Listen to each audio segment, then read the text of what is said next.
हाल ही में मुल्क की सुप्रीम कोर्ट ने बुलडोजर कार्रवाई के मामले में एक तफसीली फैसला सुनाया। सुप्रीम कोर्ट ने अपने फैसले में बिल्कुल साफ कर दिया कि बुलडोजर को किसी भी हाल में इंसाफ का प्रतीक नहीं समझा जा सकता। सुप्रीम कोर्ट ने यह भी कहा कि अगर बुलडोजर का इस्तेमाल करना है तो पहले कानून के तहत तमाम जरूरी कार्रवाई मुकम्मल की जाए। इसके बिना किसी भी संपत्ति को गिराना कानून का उल्लंघन करना होगा। लेकिन इसके बावजूद रिपोर्ट्स बताती हैं कि उत्तर प्रदेश में बुलडोजर कार्रवाई जारी है। कहीं संभल में तो कहीं कुशीनगर में ये कार्रवाई बिना पूरी प्रक्रिया के की जा रही है।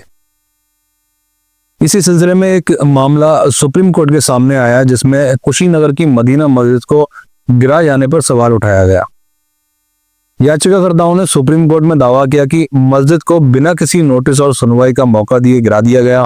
यह साफ तौर पर सुप्रीम कोर्ट के पुराने आदेश की तौहीन है। वहीं सुप्रीम कोर्ट ने इस मामले को गंभीरता से लेते हुए यूपी सरकार और प्रशासन को अवमानना का नोटिस जारी किया। कोर्ट ने कहा कि यह मामला सिर्फ एक संपत्ति गिराने का नहीं बल्कि उसके आदेश की खिलाफ वर्जी का भी है। अवमानना का मतलब होता है कोर्ट के दिए गए ऑर्डर की अनदेखी करना। सुप्रीम कोर्ट ने कहा कि हमने अपने पिछले फैसले में साफ कहा था कि बिना नोटिस दिए और सुनवाई का मौका दिए किसी भी संपत्ति को नहीं गिराया जा सकता। फिर भी आपने हमारे आदेश को नजरअंदाज किया। अब आप हमें बताएं कि क्यों ना आपके खिलाफ कार्रवाई की जाए। कुशीनगर की मदीना मस्जिद का मामला अब सियासी और कानूनी बहस का मुद्दा बन गया है। याचिकाकर्ताओं का कहना है कि 13 नवंबर 2024 को सुप्रीम कोर्ट ने अपने फैसले में बुलडोजर कार्रवाई को लेकर बेहद साफ हिदायत दी थी। फैसले में यह कहा गया था कि किसी भी संपत्ति को गिराने से पहले नोटिस दिया जाएगा और मुतासरा को अपनी बात रखने का पूरा मौका मिलेगा। लेकिन कुशीनगर में मस्जिद को बिना किसी सूचना के आंशिक रूप से गिरा दिया गया। प्रशासन का दावा है कि मदीना मस्जिद ग्राम समाज और सरकारी जमीन पर बनाई गई थी। 1999 में मस्जिद के निर्माण की मंजूरी सिर्फ 2 मंजिल के लिए दी गई थी, लेकिन बाद में मस्जिद का निर्माण 4 मंजिल और भूतल तक कर दिया गया। प्रशासन का कहना है कि यह साफ तौर पर नियमों का उल्लंघन है।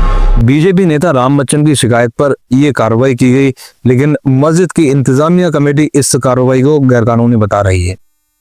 उनका कहना है कि मस्जिद की जमीन बाकायदा खरीदी गई थी और उनके पास तमाम कागजात मौजूद है। मस्जिद कमेटी का यह भी दावा है कि उन्हें बिना किसी नोटिस या सुनवाई का मौका दिए मस्जिद को गिरा दिया गया। मस्जिद कमेटी के एक सदस्य ने कहा, हमने जमीन हिंदू भाइयों से बैनामा करके खरीदी थी। आज भी हम प्रशासन को चैलेंज करते हैं कि अगर जमीन की नपाई कर लें। मस्जिद हमारी जमीन पर ही बनी है, लेकिन हमें इस कार्रवाई से बहुत दुख पहुंचा है।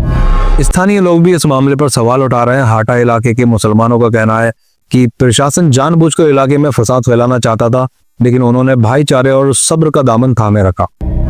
हाटा के एक स्थानीय शख्स ने कहा कि हाटा पहले फसाद के लिए बदनाम था, लेकिन पिछले 20-25 सालों में हमने मेहनत से इस माहौल को बदल दिया।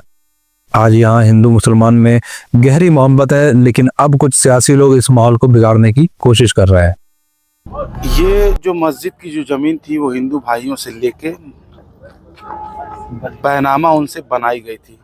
इससे पहले जो जितनी बार भी नपी हुई, अभी 1 महीना पहले एसडीएम साहब ने नापा था, तो जितनी हमारी ज़मीन बैनामा है उससे 1.5-2 डिसमिल ज़मीन अभी घट रहा है। ये बताइए, मस्जिद के डेमोलिशन से 10 दिन पहले एसडीएम साहब का ट्रांसफ़र होना, और मैं वर्तमान में दूसरी बार सभासद हूँ। मुझे 1 घंटे पहले तक नहीं पता था कि मस्जिद गिरने वाली है। देखिए, प्रशासन पूरी तरह चाह रहा था यहाँ दंगा फसाद कराना उल्टा सीधा, लेकिन हाटा के मुसलमानों ने बहुत ही संयम का परिचय दिया है और भाईचारे का। चूँकि हाटा अपने मोहब्बत के लिए, हाटा 20 साल पहले 25 साल पहले ये एक बवाली क्षेत्र के नाम से आता था, लेकिन 20 साल 25 साल में हम लोगों ने इतना मेहनत किया है यहाँ पे, और यहाँ पे माहौल बदलने के बाद यहाँ के हिंदू मुसलमान में इतना भाईचारा है। लेकिन वो नेता जो अभी नए जो जीत के आए हैं, वो उसको हाटा को 25 साल पुराना वाला हाटा बनाना चाहते हैं। लेकिन यहाँ की जनता और यहाँ के मुसलमान ऐसा होने नहीं देंगे। हमें कोर्ट पे और न्यायालय पे पूरा भरोसा है कि हमें न्याय मिलेगा। इस मामले ने सवाल खड़ा कर दिया कि बुलडोजर कार्रवाई का निशाना हमेशा एक खास तबका ही क्यों बनता है। ये देखा गया है कि बुलडोजर कार्रवाई ज्यादातर अल्पसंख्यक समुदाय की संपत्ति पर होती है। सुप्रीम कोर्ट ने भी इस बात का संज्ञान लिया और यूपी प्रशासन को सख्त लहजे में नोटिस जारी किया। अब देखना यह है कि सुप्रीम कोर्ट यूपी सरकार और कुशीनगर प्रशासन के जवाब से संतुष्ट होता है या नहीं। क्या सुप्रीम कोर्ट जिम्मेदार अफसरों पर कोई कार्रवाई करेगा, या फिर यह मामला भी महज एक सियासी बहस बनकर रह जाएगा? यह मसला एक मस्जिद या बुलडोजर का नहीं है।